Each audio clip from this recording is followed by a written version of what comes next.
कक्षा 9 इतिहास की दुनिया, अध्याय 7 शांति के प्रयास से संबंधित यह अध्याय है।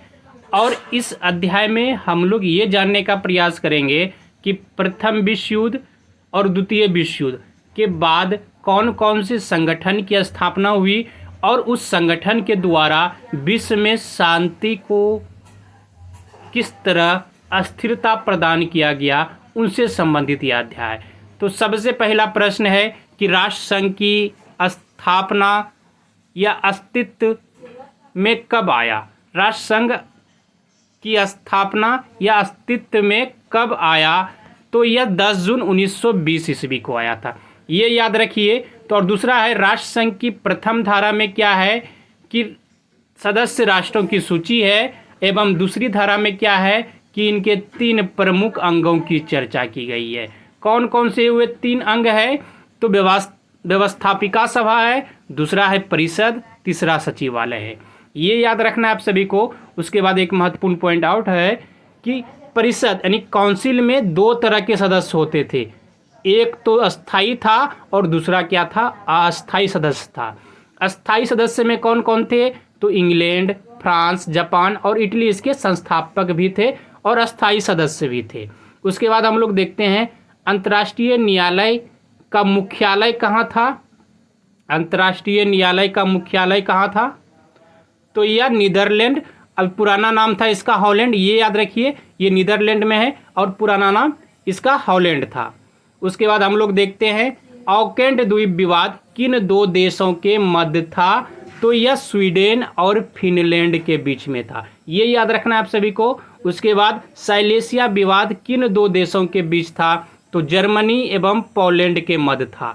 साइलेसिया विवाद किन 2 देशों के बीच था, तो जर्मनी एवं पोलैंड के बीच में था, ये याद रखना है। उसके बाद हम लोग देखते हैं कि लोकानो की संधि कब हुई थी, तो 1925 ईस्वी में लोकानो की संधि हुई थी, ये याद रखिए।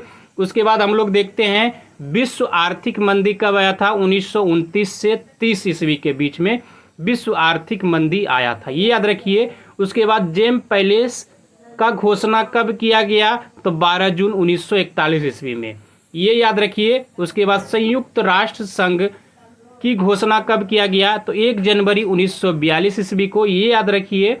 उसके बाद मास्को घोषणा कब किया गया, अक्टूबर 1943 ईस्वी में, इतना याद रखना है आप सभी को। उसके बाद हम लोग देखते हैं तेहरान घोषणा कब किया गया, तो ये दिसंबर 1943 ईस्वी में।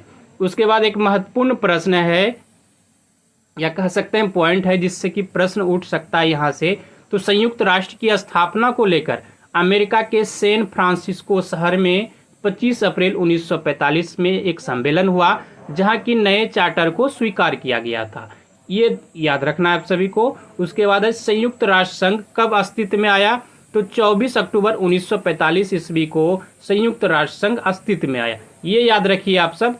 उसके बाद हम लोग देखते हैं संयुक्त राष्ट्र संघ के विधान को क्या कहा जाता है, तो चार्टर कहा जाता है। संयुक्त राष्ट्र संघ में कितना धारा है, तो 111 धाराएं हैं, ये याद रखिए। उसके बाद हम लोग देखते हैं संयुक्त राष्ट्र संघ के कितने प्रमुख अंग हैं, तो 6 प्रमुख अंग है। अब बात आती है कौन कौन से प्रमुख 6 अंग है। सबसे पहले है आम सभा, जिसकी बैठक प्रत्येक वर्ष में 1 बार होनी आवश्यक है।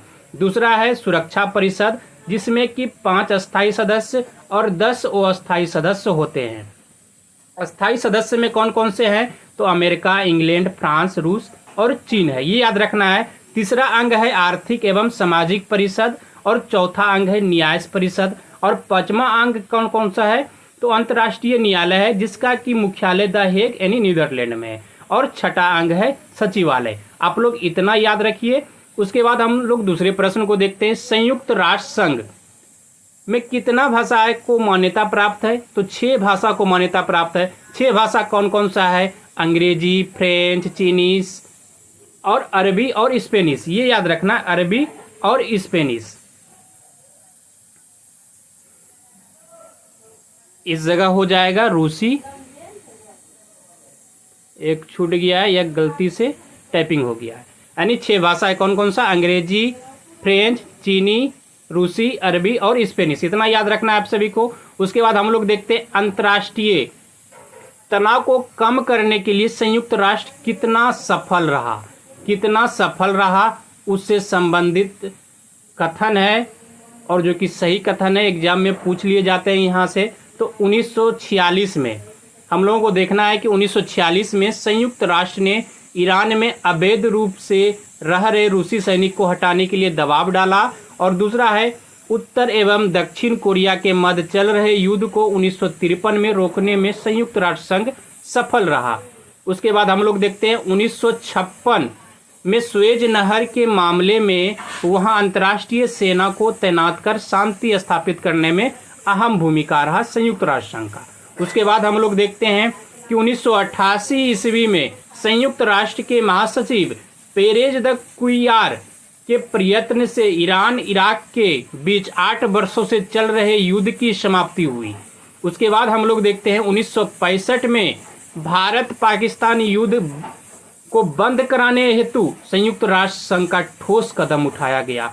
उसके बाद हम लोग देखते हैं 1971 में बांग्लादेश की आज़ादी के प्रश्न को लेकर पाकिस्तान ने भारत पर आक्रमण किया तो सुरक्षा परिषद ने युद्ध बंदी को आज़ाद कराने की दिशा में सफल प्रयास किया। उसके बाद हम लोग देखते हैं 1990 में इराक द्वारा कुवैत पर अधिकार को संयुक्त राष्ट्र संघ ने अवैध ठहराया और 1991 में कुवैत को इराकी सेना से मुक्त कराया। और लास्ट में एक प्रश्न है कि वर्तमान में संयुक्त राष्ट्र संघ के कितने सदस्य हैं? तो 193 सदस्य है। जय हिंद, धन्यवाद। आप सभी को वीडियो अच्छा लगा हो तो लाइक कीजिएगा, अपने दोस्तों में से शेयर कर दीजिएगा।